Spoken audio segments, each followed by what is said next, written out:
Գյուրջան Կասկադ, հասանելի բնակարաններ 65 ամիս մարման ժամկետով։ Հարց 1. Եթե ես պետք է ընկնեի, լացելով խնդրեի, որ վերցնեի, ապա ինչու է ես գնում Factor TV եւ ինքս հայտարարում, որ ինքս սառեցնում եմ իրենց հետ գործնեությունը։ Տրամաբանական, մի րոպե, ոչ, դա ես հայտարարել եմ, հետո են ինձ կանչել, հեռացրել են, եւ հետո մի փոքրիկ բան, որ միջի հիմա չեմ բացել, չեմ ասել։ Որպեսզի ինձ համոզեն, որ ես դնեմ իմ մանդատը, իրենք տարբեր ճանապարհներով հասել էին ամերիկաները եւ աստրախանները։ Իմ ինչքան ներու իրենք փորձել էին իմ տղայի եւ իմ եղբոր միջոցով ազդել ինձ վրա, որ ես դնեմ իմ մանդատը։ Սա երկու։ Երրորդ այնպիսի մի անհասկանալի անիմաստ բան է ասում, թե ոչինչ դուք ձեր թոշակը կստանաք։ Նախ ես այդ թոշակի կարիքը չունեմ, որովհետև ապահովված մարդ եմ մինչ այդ եւ փառք Աստծո ես 56 տարի աշխատել եմ այս երկրում, իմ հայրենիքում, եւ այսօր ֆինանսական տեսակետից այն վիճակում եմ գտնվում, որ իրենց տված այդ թոշակը որևէ էական դեր չի խաղալու ինձ համար։ Պարոն Ասլյան, տեսեք, դուք իրենց թիմից էիք, բերեցիք իշխանության, գովում եք, հիմա բարոյական է ասել։ Կներեք, ես ձեզ դրան հարց եմ ուզում տալ։ Ինչու եք այդպես մոտենում։ Դուք ձեր կյանքում բոլոր այն մարդկանց, որ ճանաչել եք, մշտապես նույն վերաբերմունք եք։ Մի րոպե, կներեք, ես էլ դա եմ ձեզ ասում։ Ձեր ամբողջ կյանքում չի եղել մարդիկ, ում հետ լավ եք եղել եւ այլն, ի վերջո այդ մարդկանց հետ ձեր հարաբերությունները դադարեցրել եք, չի եղել, որևէ մեկը կա, որ կարող է ասել, որ այն մարդկանց, որոնց ինքը ճանաչել է ամենասկզբից, մինչև կյանքի վերջ այդ մարդիկ մնացել են իր կողքին։ Մի րոպե, հիմա շարունակեմ։ Ես Նիկոլ Փաշինյանին իշխանության չեմ բերել։ Իրենք ինձ հրավերել են, եթե դուք նայեք այսպես ժամանակադրությունը, ապա դուք կտեսնեք, որ իրենք են ինձ հրավիրել իրենց մոտ, որովհետև այն ժամանակ, ելքի ժամանակ, դեռ սկզբից, երբ որ իրենք եւ կադրային սով ունեին եւ մնացած մեծ, այսպես, որպեսզի իրենց Ինչով դուք օգտակար կլինեիք նրանց, որ այդպես շահագրգռված էին, որ ձեզ տանեին իրենց։ Իմ անցած կյանքով, կներեք, մի փոքրիկ օրինակ բերեմ, օրինակ, ասենք 21 թվականին թող իրենք հիշեն, թե 21 թվականին Գյումրիի կամ այն վերևներում ելույթերի ժամանակ, ընտրություններից առաջ, ինչպես էր Սուրեն Պապիկյանն ասում, իսկ այժմ ելույթ կունենա Արցախյան 3 պատերազմի մասնակից, վերջին պատերազմում ծանր վիրավորված Հակոբ Ասլանյանը։ Նրանք փորձեցին եւ օգտագործեցին այդ բանը, որովհետեւ ինչպես գիտեք ինչ կա, երբ ինձ խնդրեցին,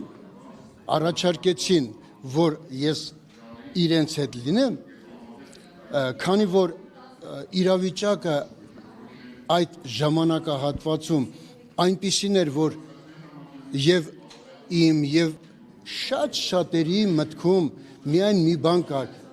բոլոր ճանապարհներով հեռացնել Սերժ Սարգսյանին, չէ՞, եւ շարժումը գնում էր այսպես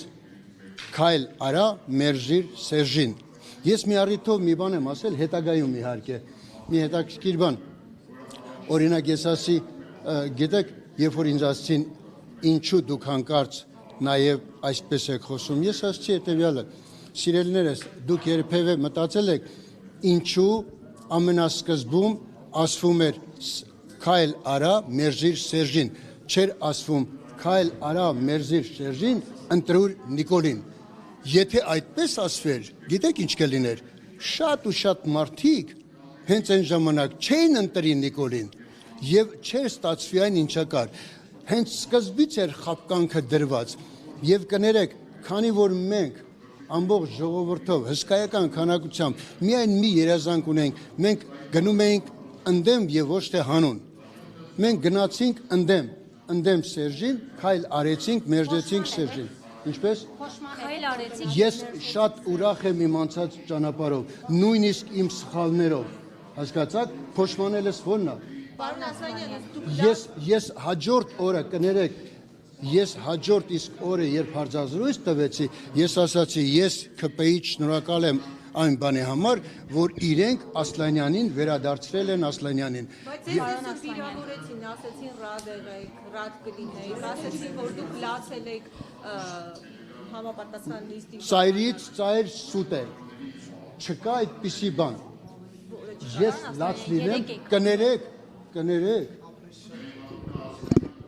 3 անգամ կյանքը երկրի համար դրած մարդը կարող է ինչ որ մի ստից բանի համար լաց լինել, հա։ Դասեցին թոշակն եք ձեր անդահում։ Քիչ առաջ ես դրա պատասխանն էլ տվեցի թոշակի վերաբերյալ։ Ասլանյան, 2018 թվականին քայլ արեցիք եւ մերժեցիք Սերժին։ Հիմա գոհ եք ձեր քայլից։ Ես ասացի քիչ։ Գիտեք,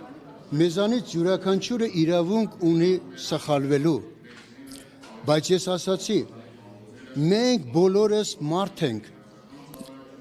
Պարոն Աղազարյանի հետ մենք ներսում միշտ էլ որոշակի մեր կարծիքն ունեցել ենք, այսինքն ինչ որ ձևով եղել ենք ներսի ընդդիմություն, ինչ որ ձևով, քիչ թե շատ, եւ այսօրվա բոլոր հարցերը, որ առաջացել են ու մենք այսօր դրա համար պայքար ենք մղում, այն ժամանակ չէր ասվում, այն ժամանակ մենք բոլորս ստիպված էինք եւ ներսում պայքարել, չէ, եւ փորձել։ Օրինակ ինչպես իրենց սխալների դուք ես ձեզ մի բան ասեմ, դուք չեք նկատում, եթե ժամանակագրությամբ անցնեք, չեք տեսնում, որ ասենք պարոն Աղազարյանին եւ ինձ հեռացնելուց հետո Նիկոլ Փաշինյանի գործողությունները ինչքան անվերահսկելի սկսեցին դառնալ։ Դուք եք զսպում։ Ոչ թե մենք զսպում էինք, այլ մեր գոյությունը այնտեղ որոշակի զսպողական բան էր։ Կներեք, բայց հանուն արդարության խոստովանում եք, չէ՞, որ եթե պարոն Աղազարյանի հետ հեռախոսային պատմությունը չլիներ, դուք դեմ դուրս չէիք գալու Նիկոլ Փաշինյանի վարած թե ներքին, թե արտաքին քաղաքականություն։ Շատ կներեք, մի օր պետք է այդ փուչիկը պայթեր, հիմա դա եղավ պարոն Աղազարյանի հետ կապված, բայց հասունանում էր այդ բոլորը, եթե դուք մտածում եք, որ պարոն Ասլանը մշտապես մնալու էր այդ կատեգորիային, սխալվում եք, ամեն ինչ հասունանում է ժամանակի եւ տարածության մեջ։